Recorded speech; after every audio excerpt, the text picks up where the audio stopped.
Hey guys, gun video na naman tayo, no? So, eto yung dalawang Spanish pistols in my collection. So, eto yung Star Model B. Safety check natin. Star Model B. Ang sarap ng ano nito. Ikasa. Ang ganda ng action. Very smooth. Very smooth.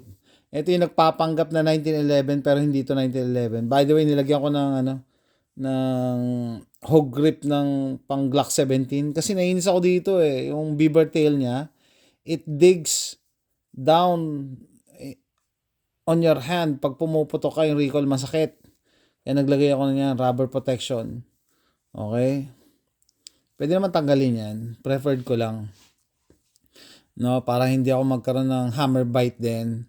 So yung isa naman ito, nung kasama ko si Charles, nung pumunta kami sa gun store na parang museum, sobrang ganda, nakita namin to. Sabi ni Charles, bilhin mo na yan, sakto. Yeah, totoo naman, mahirap maghanap ng ganitong case, sakto. Meron akong Star Model BM naman to. I think kasama sa case to. Kasama ba o akin to? Star, ayan Echeverria. Star Bonifacio Echeverria. No? Pistola automatica modelo BM. Akin pala to. Model BM. Ganun ba talaga magbasa nun? Model BM. Magandang illustration, no? Kahit nung unang panahon pa to ginawa. So, etong Model BM 1972 up to 1992. Yan. Yung Star Model B naman, I think 1920s. Safety check muna. Yun lang, hindi to nagda-drop free. Hindi drop free, single stock. Pareho silang 9mm. Okay? Pero swabe din ang action. Mga nagpapanggap na 1911, siguro nakopya nila yung design ni John Moses Browning. I don't know. Hindi ko pa na-research, no? Pati yung locking niya, hawig pero iba. Kasi may button Trigger, hinge trigger siya, hindi pa atras, hindi katulad ng 1911. Hinge. At meron siyang magazine safety. So, kailangan naka-insert magazine. Tama ba? Tama. Ito ba? Ito walang magazine safety to meron din. Talaga naisip nila yun Ito yung magazine 9mm. So, hindi natin ito isusubok dun sa ating 1911. May magazine safety parehas Parehas na may magazine safety. Anyway, so ito commander style daw yung sukat. Ba yung kulay, no? So, mga nagpapanggap na or ginaya yung design ni John Moses Browning. So in 9mm. Pero yung profile niya maganda. There was a time na flooded yung market nito. Ang daming ganitong dumating. Sobrang mura. Mga 2 Benjamins lang. Kumuha ako isa. Sana kumuha pa pala ako isa. Meron akong kakilala. Ginawa niya tong truck gun Iniiwan niya lang sa truck niya para may emergency siya, may makukuha siya. At di siya manghinayang pag nawala. Kita niya yan, yung ibabaw. Ibang-iba yung design.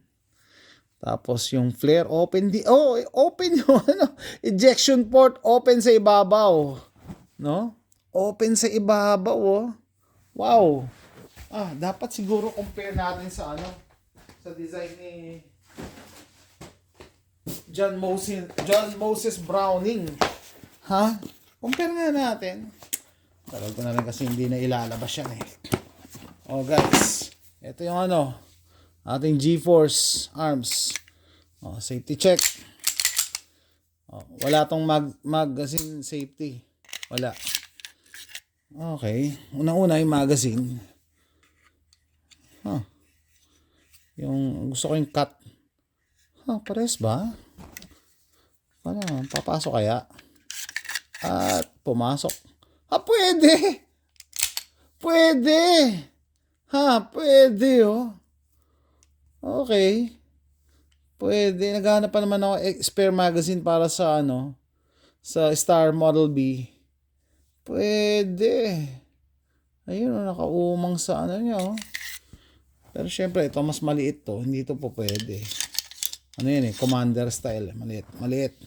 So, pwede interchangeable pala to. So, compare natin, dito na rin lang. Okay.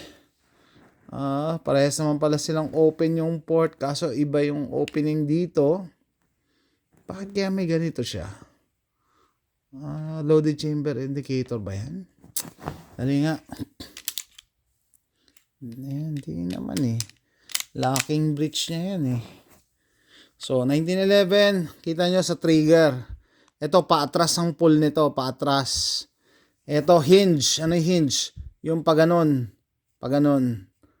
Paganon. So, dun mas maganda ang ang trigger ng 1911. Okay? Yung takedown nito, kakaiba din. Takedown nito, i-rotate mo to. I-rotate mo. Hindi natin papakita ito.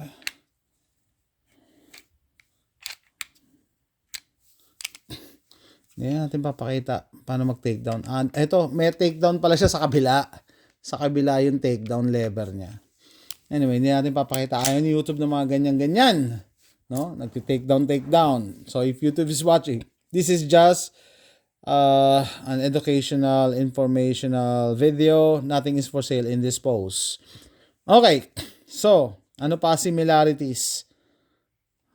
Mas mataas ang slide ng ng 1911, mas slim ang profile ng Star Model B.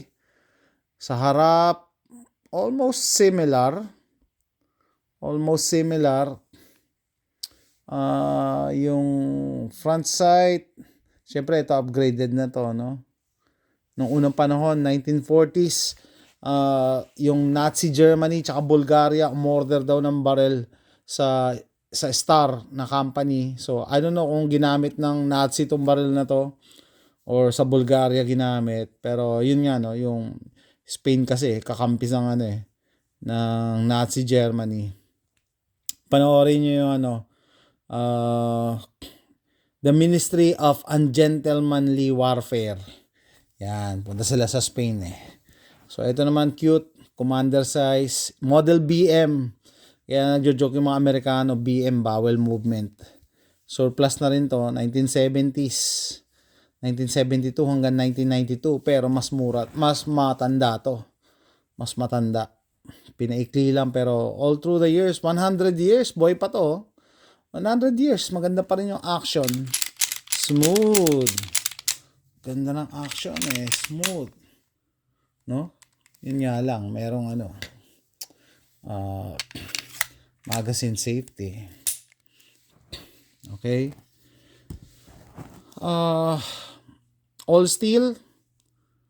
Tapos hammer fired. Reliable naman siya kasi it reminds me. Hindi ko pa nare-research kung ginaya nila yung John Browning design, no? Can you carry it cocked and lock? Ayan, naka-cock and lock. Ito yung safety niya dito talaga sa edge. Yan, safety. So, ito yung dalawang Spanish pistols ko. Kailangan pala may magazine para may baba natin yung trigger. Okay. Yun lang yung dumating to. Yan, pati yung hawig eh. Pero syempre mas refined na ang modern 1911 as compared dito. Pero ito nakakabilib kasi 100 years old na to. More than 100 years old.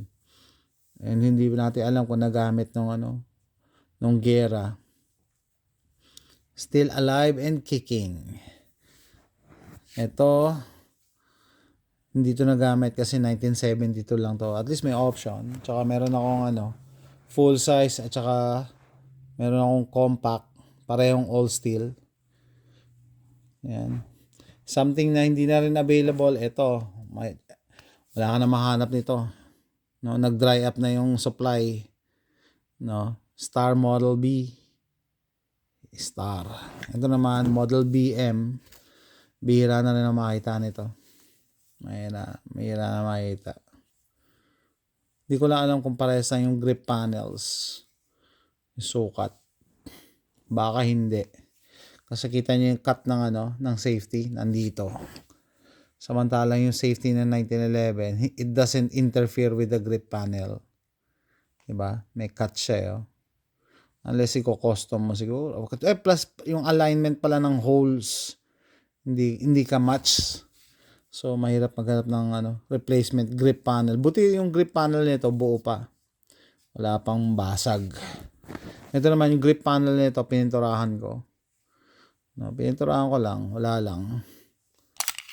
Pero yan, maganda siya, drop free. Drop free. Ito hindi to drop free eh. Kaya, parang mga European style, hihilahin mo pa talaga. Hihilahin mo pa. Yan. So, ito, yung dalawang pistols ko na nagpapanggap na 1911. Kaya nagagalit yung 1911 sa inyo eh. No, kinokopya nyo ako eh. Ayan, oh. Compact tsaka full size. Pero itong tatlong to, pare-pare silang 9mm. 9mm full size, 9mm compact, and 9mm na 1911. So, yun lang guys. Binisita lang natin yung aking dalawang Spanish pistols. Star Model B, Star Model BM. Parehong napakaganda ng action.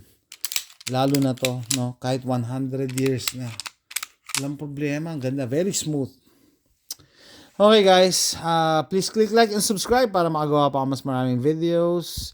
See you next time. Bye.